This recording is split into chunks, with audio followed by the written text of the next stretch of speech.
Today you're going to be doing a checkpoint, an angle checkpoint. And I'm putting it on the computer so that you can print it out, but some of you might not be able to print it out. So we're going to just walk through how to do this, whether it's that you just write it on the sheet or if you're going to use a separate piece of paper to write it. So the first thing I'm going to do is show you my document. Okay, so we have some terms here that we're going to try and label. So we have array, we have the word acute, angle, obtuse angle, right angle, straight angle, and point. So let's see, we have 1, 2, 3, 4, 5, 6, 7.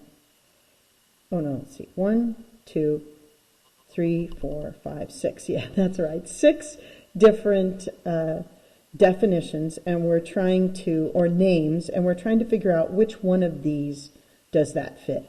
So if you can print out the paper, you can just write it down. So I'm going to do A for you. So let's see. I know because this is a point and an arrow that this is called a ray. So I'm just going to write it in there. And I'm going to continue and do that for all of these.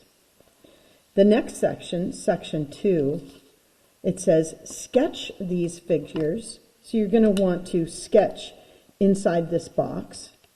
And the awesome thing here, you can use your pattern blocks. So if you know what this shape is, you can get your pattern block and put it down and then just trace it here. So you'll want to have your pattern blocks handy so that you can make sure that, you know, if you need them for any of these shapes, that you've got them. Then there's a bubbling in point place. And let's see, another bubble in kind of question.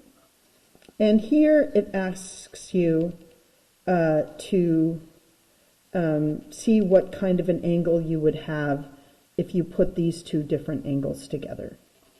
I am not going to ask you to do number 6 or number 7. If you feel like doing it, great, but no one needs to do that.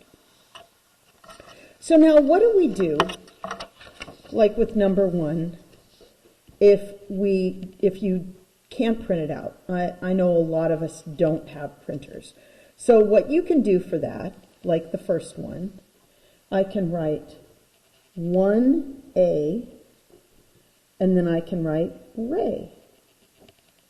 1B, and then write what that is.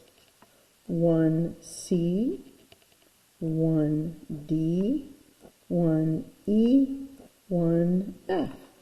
So I'll do that for each one of those. And when it gets down to number 2, and let's look at what 2 was, it says sketch these figures. So you're going to give yourself some space, and you're just going to sketch that. You know, even if you could print this out, you might prefer to have all of this space to sketch your figure. So that is up to you. And for the bubbling, you can decide to write this whole answer out, whichever answer you feel is the right answer. And it says fill in the bubbles beside all the statements. So what that tells me is more than one might be right. You could even number them. This could be 1, 2, 3, 4. And you can say, oh, for number 3, I think these ones are right, or that one is right. So that is how you do the different, this angles checkpoint. And you can even put that at the top of this paper, angles checkpoint, if you would like.